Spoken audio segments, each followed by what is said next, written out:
ጤና ይስጥልን ክቡራን ተመልካቾቻችን ከሐረሪ ቲቪ የሰዓቱን የአማርኛ ቋንቋ ዜናዎች ይዘን ቀርበናል። ዜናዎቹን እየመራው ነው ያያንቱ አመዳብራችሁ ቆይታ ማድረግ ይሆናል። በቅድሚያም ክልላዊ ዜናዎች። በሐረሪ ክልል የሰባተኛው ጠቅላላ ምርጫ የድምጽ አሰጣጥ ሂደት በሰላም መጠናቀቁን በሰላምና ጸጥታ አስተዳደር ቢሮ የምርጫ ኮማንድ ፖስት አስታውቋል። የምርጫ ኮማንድ ፖስቱ የድምጽ መስጫ ሂደቱ እስከ ሌሊቱ 6 ሰዓት ሲከናወን መቆየቱን በሶስቱም ምርጫ ክልል በሚገኙ የምርጫ ጣቢያዎች ድምጽ የመስጠት ሂደት ፍጹም ሰላማዊ ሆኖ መጠናቀቁን በሰላምና ጸጥታ አስተዳደር ቢሮ የምርጫ ኮማንድ ፖስት አስታውቋል። ድምጽ የመስጠት ስርዓቱ በስኬት እንዲጠናቀቅ መራጩ ህዝብ፣ የምርጫ አስፈጻሚዎች፣ እጩዎችና ታዛቢዎች ላበረከቱት አስተዋጽኦና ኃላፊነታቸውን በተገቢው ለተወጡ መላው የጸጥታው አካላት ኮማንድ ፖስቱ ምስጋናውን አቅርቧል። ድህረ ምርጫው ሂደት በተመሳሳይ በስኬት እንዲከናወን ባለድርሻ አካላት ኃላፊነታቸውን እንዲወጡ በሰላምና ጸጥታ አስተዳደር ቢሮ የምርጫ ኮማንድ ፖስት ጥሪውን በድጋሚ አቅርቧል። በሐረሪ ክልል በአሚር ኑር ወረዳና በአባድር ወረዳ የምርጫ ድምጽ አሰጣጥና የቆጠራ ሂደት መጠናቀቁን የምርጫ አስፈጻሚ አካላት ገለጹ። በየምርጫ ጣቢያዎቹም ጊዜያዊ ውጤቶች ለህዝቡ ይፋ መደረጋቸውንም የምርጫ አስፈጻሚዎች ጨምረው አስታውቀዋል። ፍቃዱ በላይ ተጨማሪ አለው።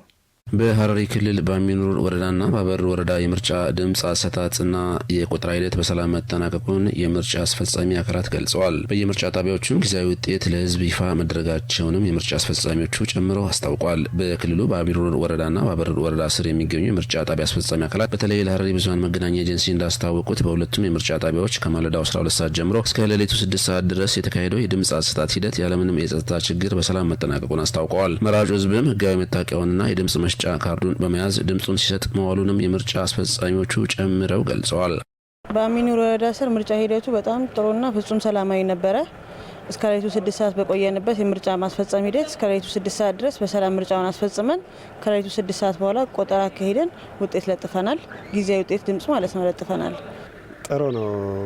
ትላንትና ዕለት በሚገባ ምርጫ ከነጋው ከ12 ሰዓት እስከ ምሽቱ እስከ ሌሊቱ 6 ሰዓት ድረስ ሲካሄድ ነበርና ህዝቡ በሰላማዊ በሆነ መልኩ ምርጫውን ሲመርጥ በፖሊስ በታጀበ መልኩ ምርጫውን ሲመርጥ በሰላም ውሏል።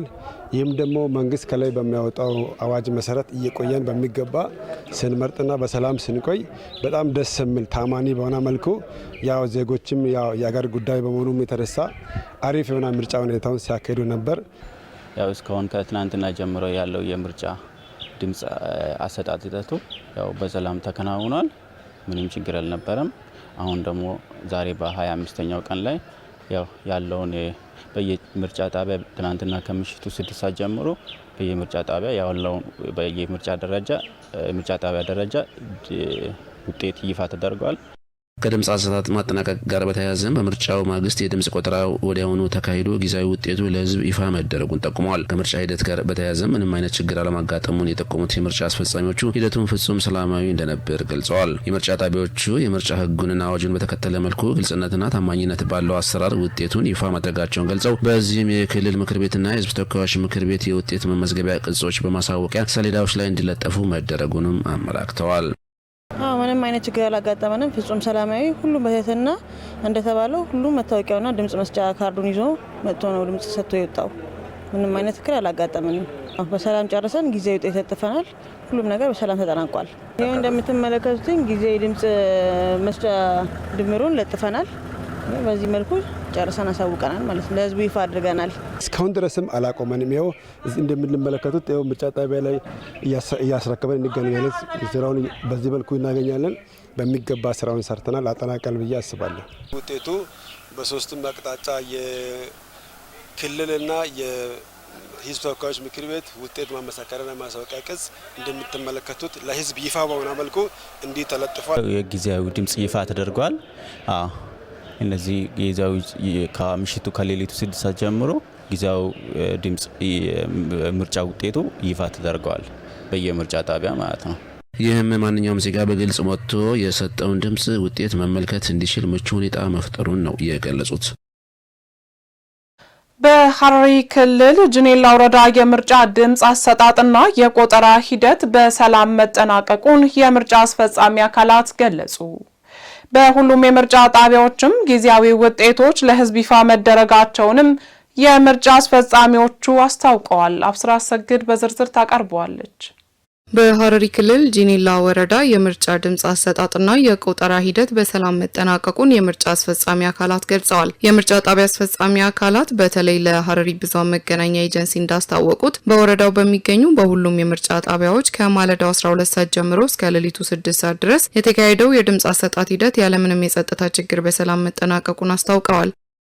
ምርጫው በጣም የተቀላጠፈ ዲሞክራሲያዊና ሰላማዊ በሆነ ነገር ነው የተካሄደው። በእዝጋሪም ረድቶናል። ዝናብም አልነበረም። ህዝቡም ደግሞ በሌሊት ወጥቶ ነው ለልቂስ ወጥቶ ሲከታተል የነበረ ማለት ነው። ምንም ያጋጠመን ችግር የለም። በመሆኑም እንግዲህ አሁን ምርጫችንን አጠናቀን ውጤታችንን አሳውቀን ታዛቢዎቹም ባሉበት ቦታ ላይ ታዛቢዎቹም ኖሮ ፈርመው ተረካክበን ምርጫውን ለጥፈናል፣ አሳውቀናል። ምርጫው በተለየ የንጉስ ሽራ ትምህርት አካባቢ ከመጀመሪያው ጀምሮ ከድምጽ ከመቀበል ጀምሮ ድምቅ ያለ ነበረ። ከሌቱ 8 ሰዓት የገባ ነው። ውበቱን ለማድመቅ ሰው ትርኢት እንዲኖረው ፍላጎት እንዲኖረው በነቂስ ቴብ ከፍተን ብለን ሰው የተዝናና ጥሩ ነገር እንዲኖር እየቀሰቀሰን እንዲመጡ አድርገናቸዋል። መተው በሌሊት የመጡት በሌሊት መተው ልክ 12 ሰዓት በሆነ ሰዓት ላይ በስነስርዓት ህዝቡ መርጦ ደስ በሚል ሁኔታ ህዝቡን አስተናግደን ሸኝተናል። ከሌሊቱ 6 ሰዓት ድረስ ስንጠብቅ የነበረው ከ6 ሰዓት ጀምሮ ነው መቁጠር የጀመርነው። አሁን 4 ሰዓት ተኩል አካባቢ ነው ቆጠራችንን የጨረስነው እና ለህዝቡ ግልጽ አድርገን ለጥፈናል። በአሁኑ ሰዓት ተለጥፏል። ሊመርጡ የሚመጡትን ህብረተሰቦች ከማገልገል አኳያ በተሰጠን መመሪያ መሰረት የምርጫ የህዝብ ተወካዮችና የክልል ተወካዮችን ማስተዋወቅ ጀመርን። ከዛ እያንዳንዱ ከዚህ በፊት የተመዘገበ መዝገብ አለን። ከዛ መዝገብ ላይ ስማቸውን እያየን ቅደም ተከተል በግርግር በሌለበት በተመቻቸ እየገቡ እንዲመርጡ ተደርገዋል ያለምንም እንግልት። ከዛም በተረፈ ልጅ ያላቸው አካል ጉዳተኛ ሌላም ችግር አለብኝ ብሎ አስፈቅዶ ይገባል። ምርጫው በዚህ አይነት ሁኔታ ተጠናቋል። የምርጫ ሂደቱም እጅግ የተረጋጋ የሰለጠነና የዲሞክራሲ ስርዓት ትግበራ ሂደትን ያጠናከረ ሆኖ ማለፉንም ጠቅሰዋል። በሁሉም የምርጫ ጣቢያዎችም ጊዜያዊ ውጤቶች ለህዝብ ይፋ መደረጋቸውን የምርጫ አስፈጻሚዎች አስታውቀዋል። በምርጫው አረጋውያን፣ ሴቶች፣ ወጣቶችና ልዩ ልዩ የህብረተሰብ ክፍሎች ያሳዩት ተሳትፎና ቁርጠኝነት ተምሳሌታዊ መሆኑንም ነው የገለጹት።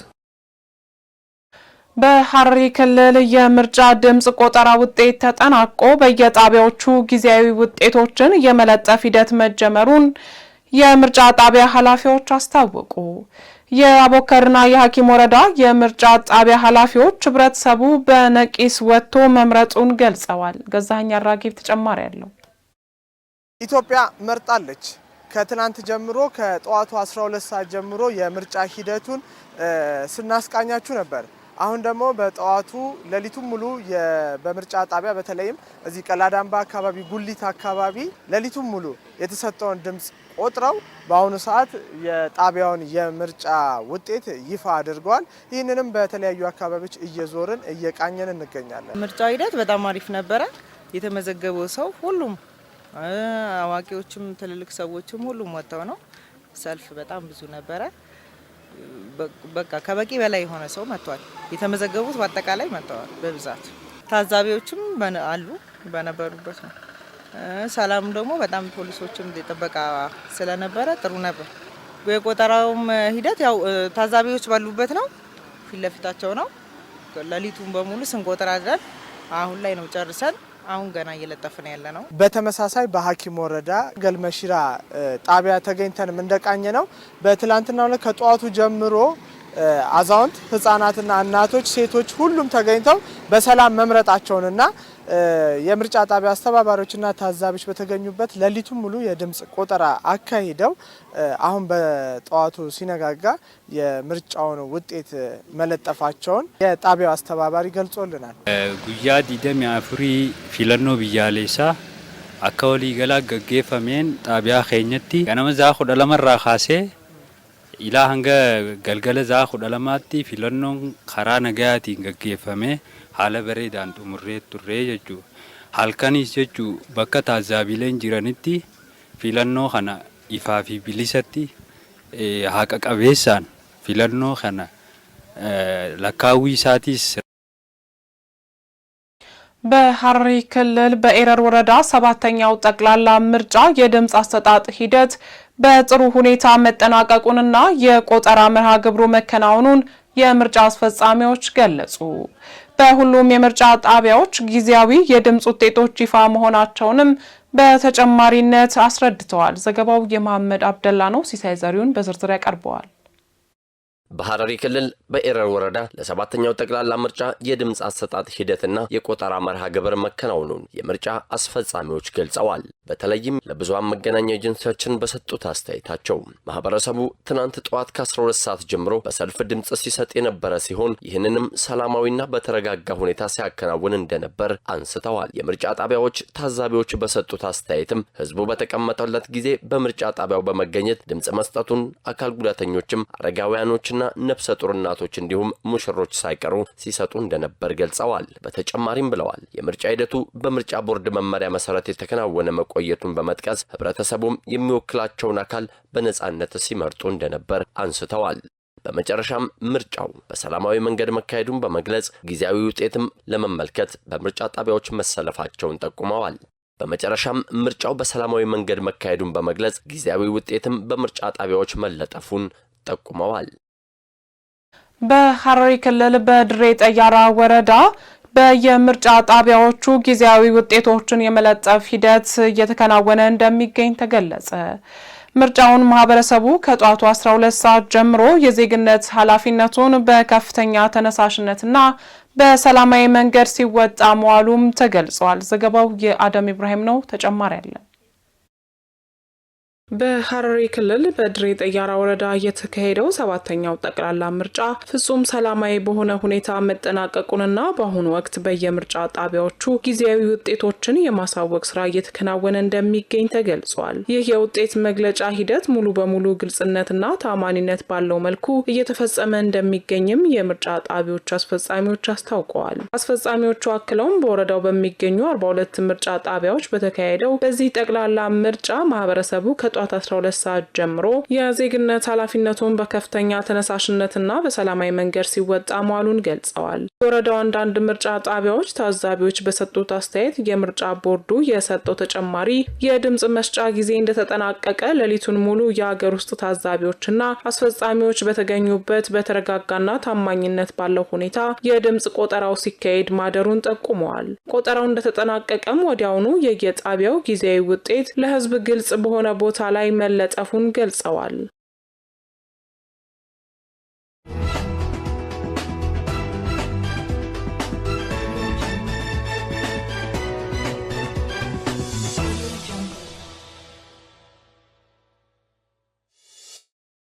ክቡራን ተመልካቾቻችን ከሐረሪ ቲቪ ዜናዎቻችን ወደ እናንተ መድረሳቸውን እንደቀጠሉ ናቸው። ወደ ሀገር አቀፍ ዘገባዎች ስናልፍ ጠቅላይ ሚኒስትር ዶክተር አብይ አህመድ ከእንጦጦ እስከ ቀጨኔ መድኃኔዓለም ያለውን መልሶ ማልማትና የወንዝ ዳርቻ ልማት ፕሮጀክት በይፋ ስራ አስጀምረዋል። በሌላ ዜና ኢትዮጵያውያን በ7ኛው ጠቅላላ ምርጫ በሰላማዊና ዲሞክራሲያዊ መንገድ በመምረጥ ኢትዮጵያውያን አሸናፊ አድርገዋል ሲል የመንግስት ኮሚኒኬሽን አገልግሎት አስታወቀ። እነዚህንና መሰል ሀገር አቀፍ ዘገባዎችን ሌንሽ መልስ በተከታይነት ታቀርበዋለች። ጠቅላይ ሚኒስትር ዶክተር አብይ አህመድ ከእንጦጦ እስከ ቀጨኔ መድኃኔዓለም ያለውን መልሶ ማልማትና የወንዝ ዳርቻ ልማት ፕሮጀክት በይፋ ስራ አስጀምረዋል። ጠቅላይ ሚኒስትር ዶክተር አብይ አህመድ በማህበራዊ ትስስር ገጻቸው ባስተላለፉት መልእክት ከ7ኛው ጠቅላላ ምርጫ ማግስት ዛሬ ጠዋት ከእንጦጦ እስከ ቀጨኔ መድኃኔዓለም ያለውን የመልሶ ማልማትና የወንዝ ዳርቻ ልማት ፕሮጀክት በይፋ ስራ አስጀምረናል ብለዋል። ይህ ትልቅ ተነሳሽነት የተራቆቱ አካባቢዎችን በዘመናዊ የአፈር ጥበቃና በወንዝ ማጣራት ወደ አረንጓዴ ስፍራዎች በመቀየር የፍራፍሬ ፓርኮችን ከእግር ጉዞና ከብስክሌት መንገዶች ጋር በማቀናጀት መዲናችንን አድሷል ነው ያሉት። ፕሮጀክቱ በአጠቃላይ 22.25 ኪሎ ሜትር የወንዝ ዳርቻ ልማትን የሚሸፍን መሆኑን ገልጸው ይህ የማይቆራረጥ የልማት ስራችን ህያው ምስክር ከመሆኑም በላይ የሀገራዊ እድገታችን የአካባቢ ጥበቃና የከተማ አዲሳት በተግባር የታየበት ነው ብለዋል።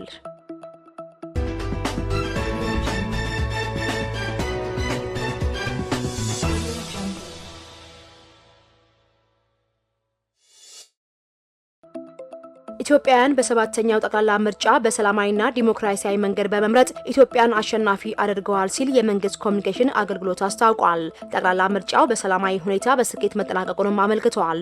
አገልግሎቱ ባወጣው ይፋዊ መግለጫ ኢትዮጵያውያን መርጠዋል፣ ኢትዮጵያ አሸንፋለች ሲል ገልጿል። አገልግሎቱ ባወጣው መግለጫ ላይ እንዳመላከተው ኢትዮጵያ ከዜጎቿ የፈለገችውን ሁሉ በፈለገችው ጊዜና ሁኔታ የምታገኝ ሀገር መሆኗንና ለሀገራቸው የተጠየቁትን ሁሉ ለመስጠት ወደ ኋላ የማይሉ ዜጎች ስላሏት በእጅጉ እንደምትኮራ ገልጸዋል። ከአድዋ እስከ ህዳሴ ግድብ ከወገን ለወገን መረዳዳት እስከ አረንጓዴ አሻራ የዜጎቿን ተሳትፎ ጠይቃ ከመሸቷ በላይ እንድትሳካላትና ዛሬም የተደገመው ይኸው እንደሆነ አብራርተዋል። በግልጽና ዲሞክራሲያዊ ምርጫ መንግስትን ለመምረጥ እንዲሁም ህገ መንግስታዊነትን ጽኑ መሰረት ለማስያዝ እንደምትሻ የጠቀሰው መግለጫው ለዚህ ደግሞ ሰባተኛውን ጠቅላላ ምርጫ እንደ ትልቅ አጋጣሚ መጠቀም ማስፈለጉን አስታውቋል።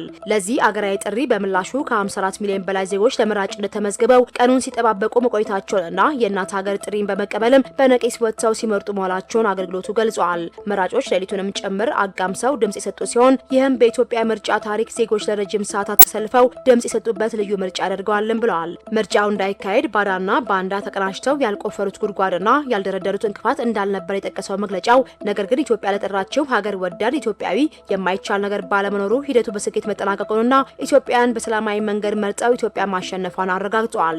የኢትዮጵያን የዲሞክራሲያዊ ምርጫ ጥሪ ተቀብሎ ከንጋት እስከ ምሽት በመምረጥ ምላሽ ለሰጠው ህዝብ ህገ መንግስታዊ ስርዓቱ እንዲጸናና ዜጎች በሰላም እንዲመርጡ ምቹ አውድ ለፈጠሩ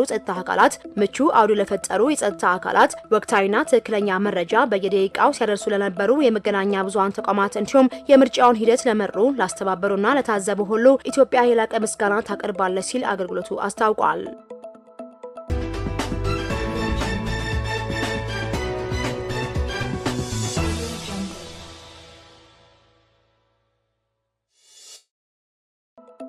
በአዲስ አበባ ከተማ በሚገኙ የምርጫ ጣቢያዎች ድምጽ የመስጠት ሂደት ፍጹም ሰላማዊና ስኬታማ ሆኖ መጠናቀቁን በአዲስ አበባ ፖሊስ ዋና ጠቅላይ መምሪያ የተደራጀው የምርጫ ኮማንድ ፖስት አስታውቋል። በትራፊክ አደጋ የሁለት ሰዎች ህይወት ያለፈ ሲሆን ግንቦት 24 ቀንም ሆነ ሌሊት ምንም አይነት ወንጀል አለመፈጸሙ ተገልጿል። ድምጽ የመስጠት ስርዓቱ በስኬት እንዲጠናቀቅ መራጩ ህዝብ፣ የምርጫ አስፈጻሚዎች፣ እጩዎችና ታዛቢዎች ላበረከቱት አስተዋጽኦና ኃላፊነታቸውን በተገቢው ለተወጡ መላው የጸጥታ አካላት ኮማንድ ፖስቱ ምስጋናውን አቅርበዋል። የድምጽ አሰጣጡ ተጠናቀቀበት ሰዓት ጀምሮ ድምጽ ቆጠራው መቀጠሉንም ኮማንድ ፖስቱ አስታውቋል። ድህረ ምርጫ ያለው ሂደት በተመሳሳይ በስኬት እንዲከናወን ባለድርሻ አካላት ኃላፊነታቸውን እንዲወጡ በአዲስ አበባ ፖሊስ ዋና ጠቅላይ መምሪያ የተደራጀው የምርጫ ኮማንድ ፖስት ጥሪውን አቅርበዋል።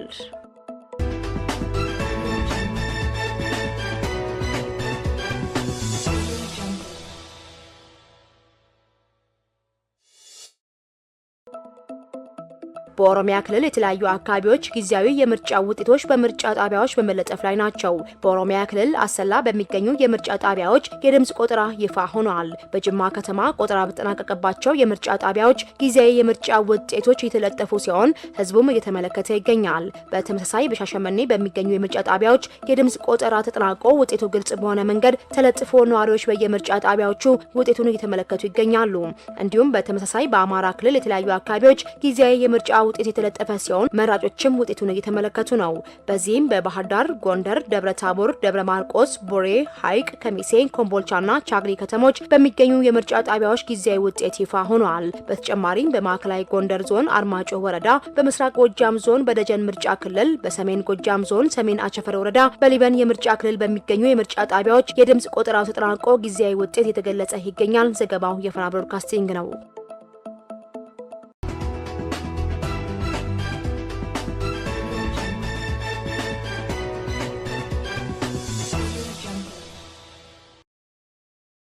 ወደ ዓለም አቀፍ ዘገባዎች ስናልፍ ጊኒ እንደ አውሮፓውያኑ አቆጣጠር ከ2001 የመፈንቅለ መንግስት በኋላ የመጀመሪያውን የፓርላማና አካባቢያዊ ምርጫ እያካሄደች ነው። የአፍሪካ ህብረት፣ የምዕራብ አፍሪካ ሀገራት ኢኮኖሚያዊ ማህበረሰብና የተባበሩት መንግስታት ድርጅት ታዛቢዎች ሂደቱን እየተከታተሉት ነው። ባህር ጠንክር በዝርዝር ያቀርበዋል። ከ6.8 ሚሊዮን በላይ የጊኒያውያን የተመዘገቡበት መራጮች በመላው ሀገሪቱ ሰላማዊ በሆነ መንፈስ በግምት ወደ 24,000 የምርጫ ጣቢያዎች ድምጻቸውን እየሰጡ ይገኛሉ። የአፍሪካ ህብረት፣ የምዕራብ አፍሪካ ሀገራት ኢኮኖሚ ማህበረሰብና የተባበሩት መንግስታት ድርጅት ታዛቢዎችም ሂደቱን እየተከታተሉት ነው። ምርጫው ከጊኒ ወታደራዊ አገዛዝ ወደ ህገ መንግስታዊ የሲቪል አስተዳደር የምታደርገው ሽግግር ሙሉ በሙሉ ማብቃቱን ያመለክታል ተብሎ ይጠበቃል። መራጮችም 147 ብሔራዊ ምክር ቤት አባላትና የአካባቢ ምክር ቤት ተወካዮች ለመምረጥ በመላው ሀገሪቱ የሚገኝ 350 መዘጋጃ ቤቶች ድምጻቸውን እየሰጡ ይገኛሉ። ከመፈንቅለ መንግስቱ በኋላ በታህሳስ ወር በ2025 በተካሄደው የመጀመሪያው ጊኒ ፕሬዝዳንታዊ ምርጫ ማመዱ ደምባያ ፕሬዝዳንት ሆነው መመረጣቸው ይታወሳል። ስልጣን የተቆጣጠሩት ዱምባያም በታህሳስ ወር በተካሄደው ምርጫ ምንም አይነት ጠንካራ ተፎካካሪ ሳይገጥማቸው ለ7 ዓመታት የፕሬዝዳንትነት ዘመናቸው መርተዋል። እሳቸው የመጀመሪያው ወቅት የሽግግር ጊዜው ሲያበቃም ስልጣን ለሲቪሉ ማህበረሰቦችና መሪዎች እንደሚያስረክቡ ቃል ገብተው ነበር። የአፍሪካ ጥናት ተቋም የሆነው የደህንነት ጥናት ኢንስቲትዩት ISS በቅርቡ ባወጣው ማስጠንቀቂያም የአገሪቱ የፖለቲካ መዋቅር በአንድ ኃይል ብቻ የመዋጥ አደጋ ተደቅኖበታል ሲል መረጃ ማውጣቱን ገልጿል ሲል ፍራንስ 24 ዘግቧል። የኢቦላ በሽታ ስጋት ባየለበት ወቅት 3 ክትባቶች እየበለጸጉ መሆናቸው ተገለጸ። ኢቦላ 6 የቫይረስ ዝርያዎች ያሉት ሲሆን ከነዚህ መካከል ወረርሽኝ እንደሚፈጥሩ የሚታወቁት 3 ብቻ ናቸው። ዘገባው የቢቢሲ ነው። ባህር ጠንክር በዝርዝር ያቀርበዋል። ወደ 250 የሚጠጉ ሰዎችን የገደለውና ብዙም ያልተለመደውን የኢቦላ ዝርያ ለመከላከል የሚረዱ 3 ክትባቶች እየበለጸጉ መሆናቸው ተገለጸ። አንደኛው ክትባት እየሰራ ያለው ዓለም አቀፍ የኤድስ ቫክሲን ኢኒሼቲቭ ሲሆን ኦክስፎርድ ዩኒቨርሲቲና መድኃኒት አምራቹ ሞደርና ሌሎቹ 2 ክትባቶች ለመስራት ምርምር እያካሄዱ ይገኛሉ። ምርምር ለሚካሄዱትም እያንዳንዱ ቡድንም የገንዘብ ድጋፍ እያደረገ ያለው የወረርሽኝ ዝግጅት ፈጠራዎች ጥምረት በሽታውን ለመከላከል በሚደረገው ጥረት እያንዳንዱ ቀን ትርጉም አለው ብሏል። አሁን ላይ በዲሞክራቲክ ሪፐብሊክ ኮንጎ ከ1000 በላይ ሰዎች በቡዲ ቡንጉ ቫይረስ መያዛቸው የተጠረጠረ ሲሆን በኡጋንዳ ደግሞ 9 ሰዎች በቫይረሱ መያዛቸው ተረጋግጧል። በግጭት ውስጥ ባለውና ውስን የጤና መሰረተ ልማት ባሉበት ኮንጎ በሽታው ከተገኘ በኋላ ቫይረሱ ከአውሮፓውያኑ 2014 እስከ 2016 በምዕራብ አፍሪካ እንደተከሰተው የኢቦላ ወረርሽኝ በከፍተኛ ሁኔታ ሊስፋፋ ይችላል የሚል ስጋት ፈጥሯል። እነዚህ ዓመታት ወደ 29000 የሚጠጉ ሰዎች በበሽታው የተያዙ ሲሆን ከ11000 በላይ የሚሆኑ ዜጎች ሞተዋል። የአይቪአይ ዋና ኃላፊ ዶክተር ማርክ ፌንበርግ አሁን ላይ የተከሰተው በሽታ ከዚህ ቀደም እንደነበረው የከፋ ሊሆን ይችላል የሚል ስጋት አለ። የከፋ ባይሆን እንኳን ክትባት ማበልጸጉና ሌሎች የመከላከያ እርምጃዎችን መውሰድ ቅድሚያ የሚሰጣቸው ተግባር ነው ብሏል። ተቋሙ ሁኔታው እጅግ አሳሳቢ መሆኑን በአጭር ጊዜ ውስጥ በርካታ በሽታዎች የተያዙ ሰዎች መመዝገባቸው የገለጸው ድንበር የለሽ የሐኪሞች ቡድን ስጋትም አስተጋብቷል። ለሁሉም የኢቦላ ዝርያዎች ክትባት መሰራት አለበትም ብሏል። ኢቦላ 6 የቫይረስ ዝርያዎች ያሉ ሲሆን ከነዚህ መካከል ወረርሽኝ እንደሚፈጥሩ የሚታወቁት 3ቱ ብቻ ናቸው። ብዙ የተለመደው ዛሬ የሚባለው ሲሆን ክትባት አለው። አሁን ላይ የተፈጠረው በሽታ ግን ቡንዲ ቡንጉ በሚል ሌላ የቫይረስ ዝርያ የሚመጣ ነው። ተመልካቾቻችን ከሐረሪ ቲቪ ለሰዓቱ የነበሩን የአማርኛ ቋንቋ ዜናዎቻችን የተከታተላችሁትን ይመስል ነበር። ከቀሪ የሐረሪ ቲቪ መሰናዶች ጋር መልካም ቆይታ